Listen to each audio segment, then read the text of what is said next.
Vamos a continuar nuestras lecciones sobre el arte mesopotámico y ahora vamos a hablar del arte asirio.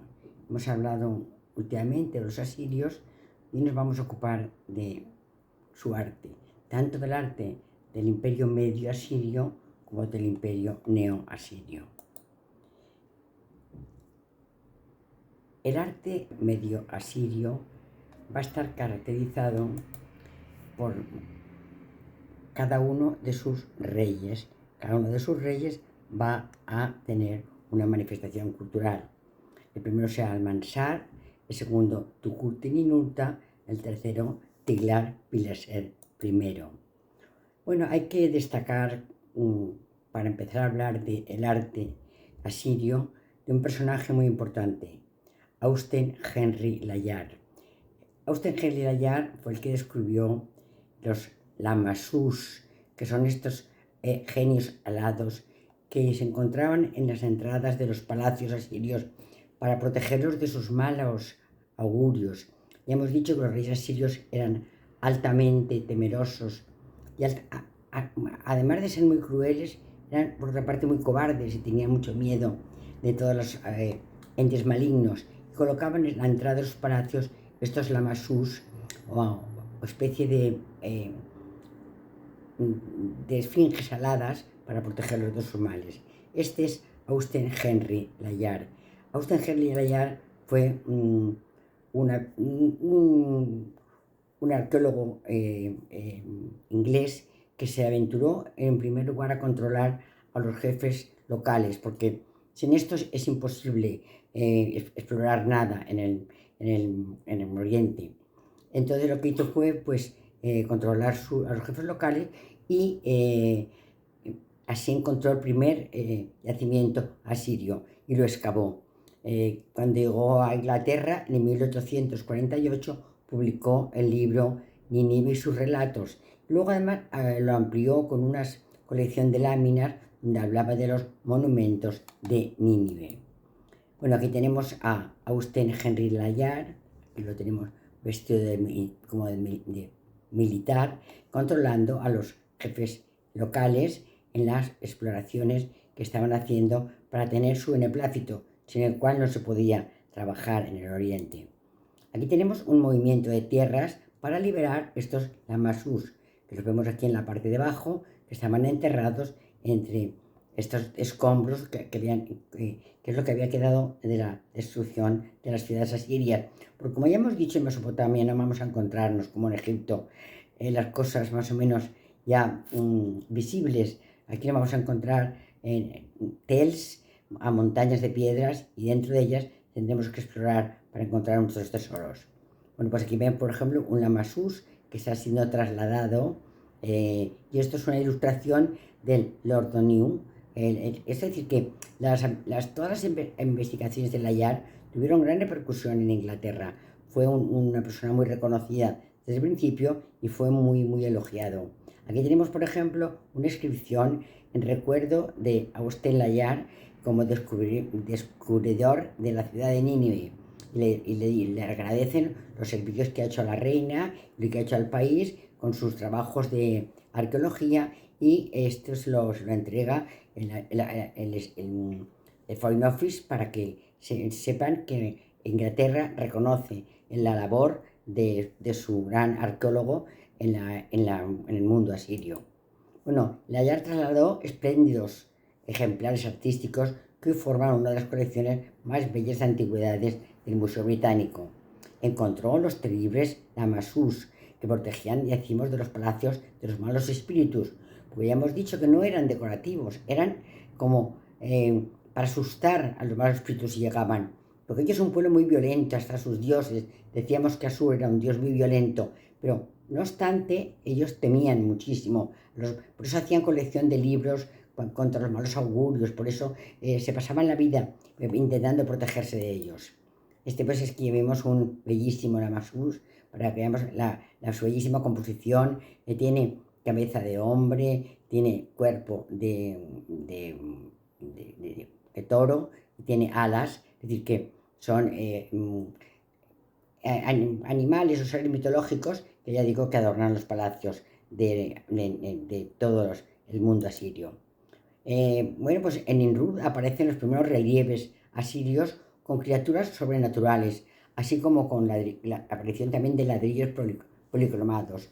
Y Layar también encontró las tumbas de los primeros reyes asirios, es decir, que realmente la labor de Layar en el descubrimiento del mundo asirio ha sido incuestionable y así se lo han agradecido en Inglaterra.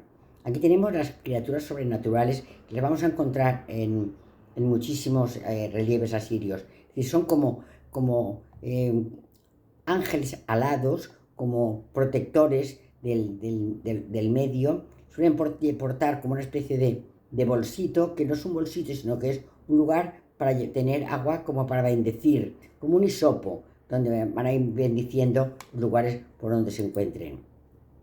Decíamos que Lagar encontró las tumbas reales. Y las tumbas reales encontró bellísimas joyas.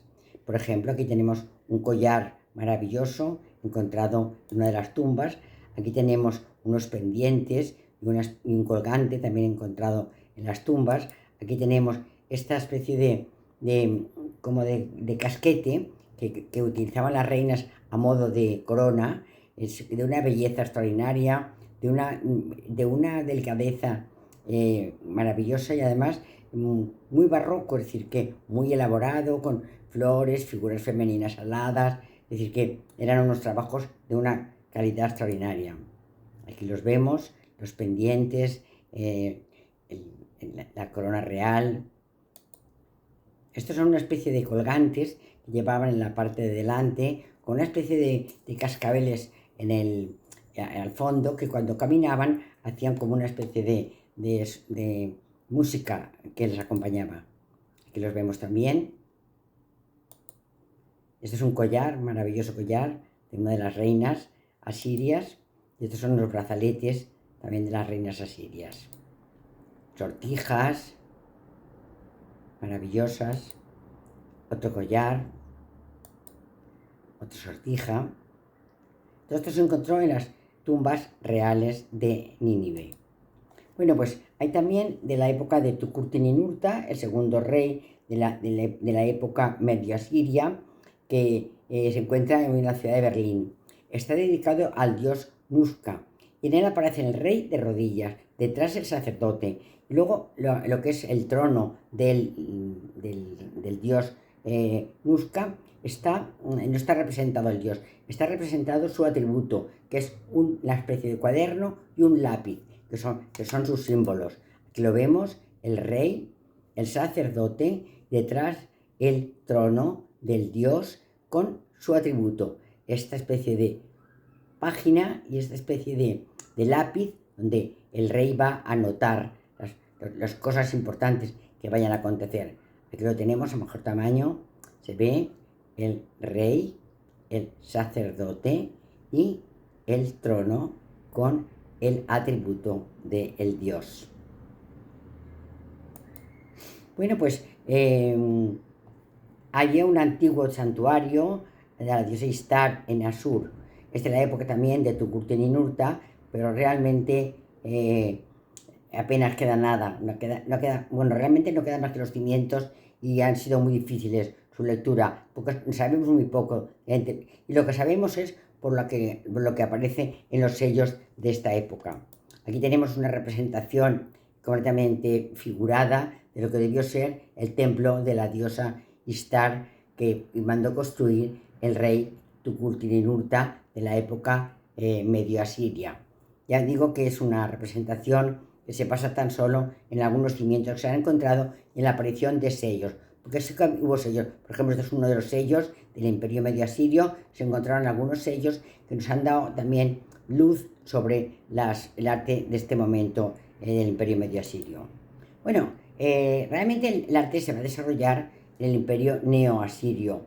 Recordar que decíamos que el Imperio Medio Asirio empieza en 1200 a.C., acaba en 1000 a.C. Hay 200 años en los cuales los asirios se van a refugiar tras los montes Tauros, porque los pueblos del mar han entrado a invadir todos sus territorios. Y ellos, temerosos de que les ocurra algo, se han refugiado tras los montes Tauros. Allí estarán de 200 años.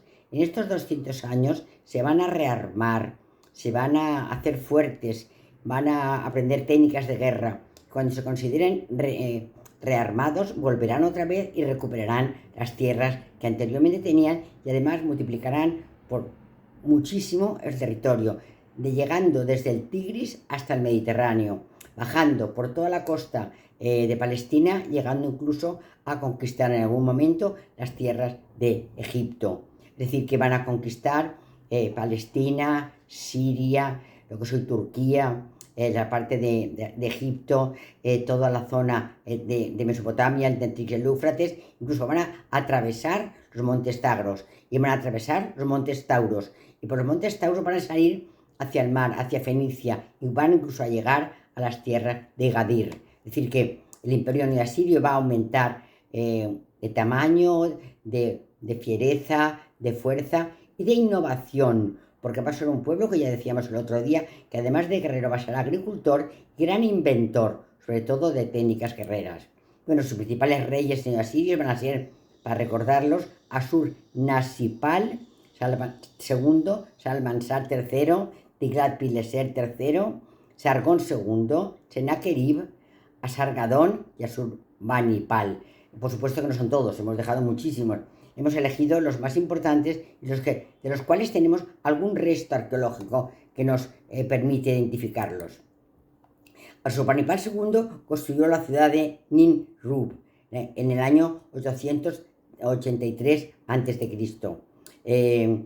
Encontramos en los relieves de esta ciudad de Ninrub seres sobrenaturales menores denominados genios alados. Son genios que realizan, como decía antes, una especie de gesto de purificación o bendición o fecundación de una tierra, llevando un cubo con una especie de agua bendita con la cual van esparciéndola por los lugares.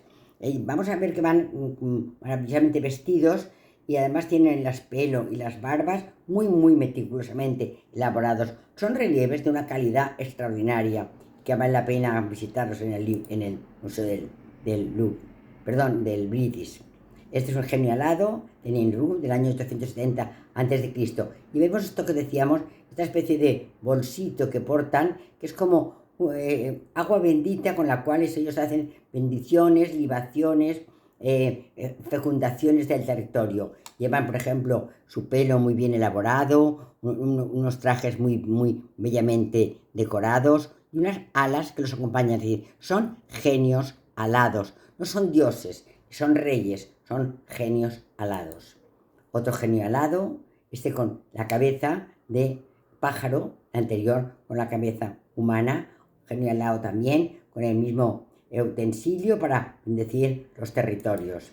Aquí encontramos también otros genios alados, uno que porta el líquido milagroso y otro que va a portar detrás el bolso para... ambos van alados y son genios alados. Aquí tenemos también el sacerdote que llevará el símbolo del dios, que hemos dicho que era esta especie de lápiz, y le seguirá el genio alado. Bueno, pues el dios Asur, que hemos dicho que era el dios guerrero de los asirios, que les estimulaba la guerra, que les hizo creer que el mundo era suyo, se lo habían arrebatado y tenían que recuperarlo. Sobre todo, se lo habían arrebatado mientras entre el imperio medio asirio y el imperio neoasirio. En esos 200 años que ellos están escondidos tras los tauros, dicen los dios Asur que les han arrebatado el mundo, que ellos tienen que recuperarlo. Aquí vemos una doble representación del dios Asur, en la parte de abajo en forma de árbol, porque hemos dicho que ellos tienen dos ciudades, Asur y Nínive. Asur será la ciudad comercial y Nínive será la ciudad agrícola, porque serán grandísimos agricultores y entonces van a hacer grandes canalización de aguas y hacen grandes cultivos que les permitirán tener provisionamiento para sus guerras. Y en la parte superior de la imagen aquí vemos al dios Asur representado como un árbol, acompañado de los sacerdotes, de los genios alados. Sacerdote, dios Asur, sacerdote, genio alado, genio alado. En la parte superior vemos otra representación del dios Asur. En este caso va a ser con sus armas y con sus alas, que lo que van a demostrar su ferocidad y su velocidad en el combate. Aquí tenemos el árbol que representa al dios Asur. Aquí tenemos una parte de los sacerdotes que acompañan al árbol que representará el dios Asur. ¿Veis? Aquí tenemos en cambio el genio alado que llevará inscrito en su falda una serie de mensajes. Y aquí tenemos esta especie de bolsa o de recipiente en el cual estará el agua para hacer las bendiciones, las libaciones, la fecundación de las tierras. Esta es una representación metálica del dios Asur. Es como una especie de broche que se utilizaba, que representaba al modo de medallas de ahora al dios Asur. Y aquí tenemos también al dios Asur representado con su fiereza y con sus alas que le van a dar esta capacidad de vencer al mundo con su arma y con sus alas. Otra vez un genio alado que está libando al dios Asur. Y aquí tenemos un relieve que es muy característico porque aparecen dos sacerdotes que llevan en la mano el símbolo del dios. Es decir, ¿se acuerdan cuando veíamos el trono? Aparece el símbolo del dios. Luego aparece aquí una especie de datilero, vamos, de palmera, donde hay los dátiles y luego esta especie de frascos que son para recoger el néctar que sueltan las palmeras, es decir, que está muy bien elaborado el tronco de la palmera con sus nudos y muy bien elaborado también las hojas de la palmera. Son relieves de una grandísima calidad y es una maravilla que la Yar los haya encontrado. Aquí tenemos también otra representación del dios Asur con sus armas dispuesto a la guerra. Bueno, aquí es un detalle en el cual van a ver la crueldad terrible de estos dioses, de estos asirios. Aquí tienen el rey y estos son los árboles y entre los árboles aparecen las cabezas de los prisioneros que han sido sometidos. Es decir, que están como celebrando la victoria con esta terrible muestra, las cabezas de los prisioneros que han sido muertos en la batalla. Bueno, otro de los reyes del imperio neoasirio va a ser San III, que reinará entre el año 858 y 824 a.C. Al Mansán III se le atribuye el obelisco negro. Estaba en 1846, estaba durante las excavaciones de Nimrud, Austen Henry Layard pensaba que estaba excavando en la ciudad de Nínive y encontró un pilar esculpido por los cuatro lados. Lo denominó el obelisco negro. Es una escultura de pieza caliza con escenas en bajo relieve, inscripciones que conmemoran las hazañas del rey Salmansar III.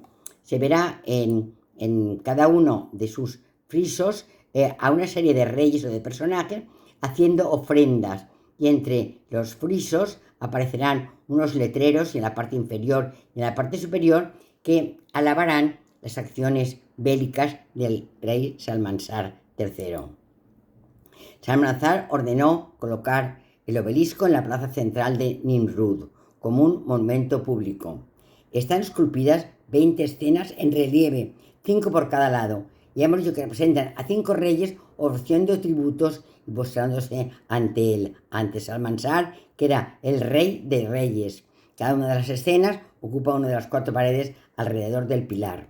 Aquí las vemos, las escenas de los reyes que están mostrándole su tributo al rey Salmansar. En la parte de arriba, las inscripciones que nos cuentan los triunfos, las victorias de Salmansar. El obelisco negro. el obelisco negro. Tiene 1, 2, 3, 4 y 5 frisos, todos ellos con reyes que demuestran sus tributos al rey Salmansar. Son de una belleza y de una delicadeza y de una exactitud. Y veis, aquí vemos postrado ante el rey, mostrándole los tributos. Le hemos dicho que por encima y por debajo de los relieves aparecen con inscripciones cuneiformes, con hechos que relatan lo más destacado de las campañas militares del rey Salmansar III.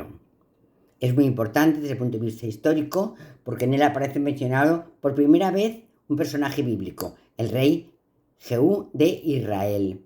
Es decir, que también trajo y envió su tributo alrededor del año 841 a Salmansar III, lo que nos indica cuál era el poder de estos reyes del imperio neoasirio. Es decir, Israel estaba sometido a ellos y el rey Jehú lleva su tributo al rey Salmansar III. Aquí tenemos a Jehú llevando su tributo al rey en el año 841. Aquí tenemos, este es el anagrama del rey del dios Asur, este es Salmansar III, y aquí tenemos el Jehú, el rey de Israel, que le está postrando ante Salmansar y llevándole los tributos que requiere su colaboración. Es decir, está sometido de una forma feudal al rey Salmansar III. Aquí lo vemos otra vez. Bueno, Sargón II fue el que realmente Ashurnasirpal construyó Nimrud y Sargón II construyó la ciudad de Josabat, al norte de Nínive, pero realmente después de su muerte abandonó la ciudad. Y el abandono de la ciudad hizo que los nuevos reyes se trasladaran a Nínive, quedó abandonada a su suerte y hoy apenas queda nada de ella. El arado, el uso para tierras agrícolas de la ciudad de Josabat han hecho que prácticamente no queden restos de la ciudad. Bueno, se ha intentado reconstruir los planos de la ciudad de Josabat. Se ha podido ver que tenía una ciudad amurallada, que tenía un zigurat para el dios Asur, y estaban en torno a patios interiores, tenía una sola puerta de entrada. Se ha hecho esta especie de plano, queriendo los dos patios centrales. Este es el zigurat al dios Asur, y estas son las dependencias auxiliares del palacio. Se ha querido hacer este plano, pero ya digo que es un plano un poco artificioso porque apenas quedan restos de la ciudad de Josabat, porque ya digo que se abandona. Sargón la crea y la abandonan. Sus descendientes salen de allí y se marchan otra vez a vivir a Nínive. Bueno, pues realmente los restos de arquitectura sumeria son pocos. Están relacionados con la arquitectura, los restos de arquitectura asiria son escasos y están relacionados con la sumeria. Quizá lo más importante es que la parte religiosa y la parte palatina se encuentran justo. El zigurat se conoce gracias a los sellos cilíndricos que se han encontrado y los palacios están amurallados y están construidos sobre terrazas. Aquí tenemos un plano del río Tigris que está sobre la ciudad de Asur, y aquí vemos los restos de la ciudad con el zigurat, las tumbas reales, el palacio viejo, es decir, el templo de Istar, una especie de representación muy figurada de lo que realmente queda de esta arquitectura. Tan solo queda algo del zigurat de Asur. Se componía de 7 plataformas. Era muy semejante a los sumerios, pero no tenía escalinata exterior ni rampa. Tenía en cambio una puerta monumental. Además, alrededor de él había otros templos menores. Aquí tenemos lo que queda del zigurat de Asur, su puerta monumental, y esto es lo que queda. Lo que se ha podido saber de él es a base de los sellos que se han encontrado en las excavaciones que se han hecho en este territorio.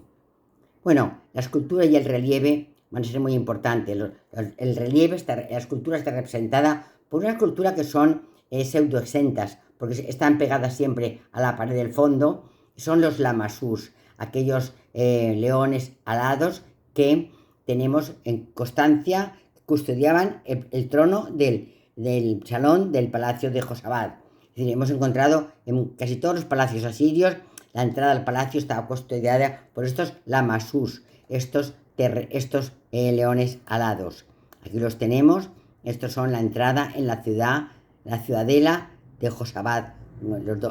Decíamos que son semi exentos porque están pegados a una de las paredes de la entrada al palacio. Hemos dicho que no son ni decorativos, ni representan dioses, ni son genios que sirven para protegerlos de los malos augurios, de la mala suerte, de la mala fortuna. Y porque eran tremendamente supersticiosos. Los asirios quizá eran tan violentos que temían la violencia de los demás hacia ellos y se hacían proteger con esta especie de animales alados. Ahí lo tenemos, el lamasús. Lamasús es quizá el elemento escultórico más importante de la escultura asiria. Ahora nos queda una cosa maravillosa.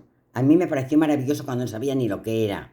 De las primeras veces que fui a Londres, ya hace muchísimos años, fuimos al British, como no, y cuando pasamos por un pasillo, yo me quedaba asombrada de lo que estaba viendo.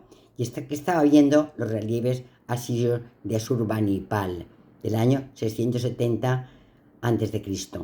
Estos relieves de Asurbanipal van a hacer una especie de loa al rey Asurbanipal y van a representar por primera vez al rey en su ejercicio de caza sobre los leones. Van a ser de una belleza extraordinaria y vamos a poderlos contemplar. Es decir, que están en el British Museum y son un ejemplar grandioso y original de las artes del relieve. Cubrían las paredes de las habitaciones y contaban escenas de las batallas de un rey.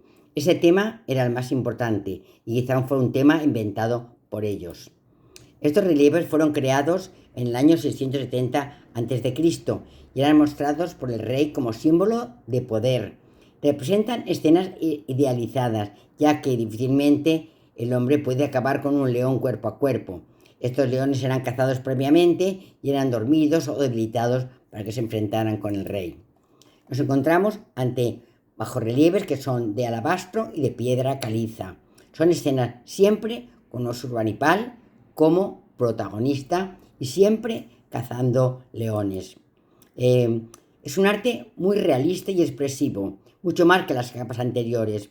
Es decir, además de la cuidada fábrica, se encuentran restos de policromía. Son también relieves narrativos que cuentan escenas de cacería como si fueran fotogramas de una película, una cosa detrás de otra contando fotogramas de la película. Bueno, pues pueden mostrar la fortaleza del ser humano, la superioridad del rey sobre cualquier animal.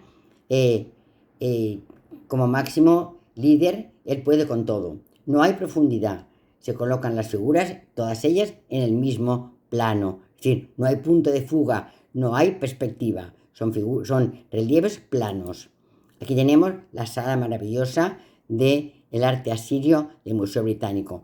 Es una sala que da un poquito de miedo porque la gente no sabe lo que está viendo. Entonces, por otra parte, te encuentras con... A mí me pasó la primera vez que fui. Me dejó tan maravillada lo que estaba viendo, me pareció tan precioso que me lo estudié. Y entonces ya cuando volví a ir al poco tiempo, ya sabía lo que estaba viendo. Y no sabes cuánto disfruté buscando escenas que conocía, buscando escenas que realmente está todo muy bien descrito. Sabiendo lo que es el imperio neoasirio, uno encuentra maravillas en la calidad, en la forma del relieve. Por ejemplo, aquí tenemos el rey enfrentándose al león. A la parte de abajo tenemos al rey cabalgando. Ya decíamos que ellos toman a todos los puestos alrededor de los medos, van a encontrar estos briosos caballos. Aquí tenemos al rey luchando contra el león de cuerpo a cuerpo y sobre un caballo. Aquí vemos escenas del león que ya ha muerto. La cacería, mirad qué maravillosa cacería. Fijaros qué movimiento de los animales cazados. Es decir, que mirad la leona herida. Es decir, son frisos que están contando sin relieve, digamos, sin punto de fuga, todos en el mismo plano, pero ya digo, son una de las cosas bellas del Museo Británico. Aquí tienen al rey sobre su caballo con su flecha preparada para lanzarla sobre el león. Aquí tienen al rey con el león mano a mano, acompañado de su escudero. Y este es quizá el relieve más conocido, que seguramente conocerán todos ustedes, que es la leona herida, que estaba ubicada en el palacio de Asurbanipal. Es decir, que es la leona herida original del palacio de Asurbanipal. No es una copia, ni es una yeso, no, es la leona herida del palacio de Asurbanipal. Fíjense qué detalles, las uñas, las garras, es decir, las fauces, la melena de la leona, son de una calidad extraordinaria estos relieves. Aquí tenemos a la leona herida. Aquí tenemos a la leona muerta, trasladada por una serie de siervos, trasladada ya como un triunfo del rey Asurbanipal. La leona muerta, ya trasladada. A diferencia de Egipto, hemos podido observar que en esta parte del creciente fértil habitaron numerosos pueblos, sumerios, acadios, babilonios, asirios, luego vendrán persas, hititas, y se va a producir un proceso de intercambio y asimilación cultural que hizo que el arte evolucionó mucho, cosa que no ocurrió en Egipto. En Egipto el arte se mantuvo prácticamente inalterable a lo largo de 3000 años que duró su civilización, ya que no estaba sometido ni a cambios de etnias, ni a llegada de gentes extranjeras, porque dos desiertos, el desierto del Sinaí y el desierto de Libia, lo preservaban de llegadas, tan solo por la parte norte, por el estrecho de Horus, por la parte del delta del Nilo, llegaron algunos semitas, el resto no llegó nunca a Egipto. Por eso su arte se mantuvo siempre igual, y en cambio el arte asirio evolucionó de manera extraordinaria. Muchas gracias, hasta el próximo día.